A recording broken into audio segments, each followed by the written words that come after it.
Do you want to unpin AI on Snapchat?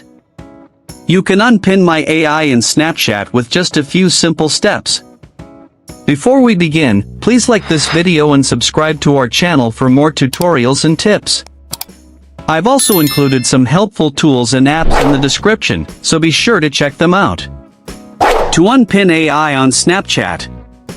First, open the Snapchat application on your mobile device. Once you are on Snapchat, go to the chat list by tapping on the Friends tab at the bottom of the screen. Here, you will see all the chats you have had conversations with before. Along the chat list, you will also see my AI at the top of the screen if you have pinned it before. To unpin this, long press on my AI. Now, a new pop-up screen with various options appears.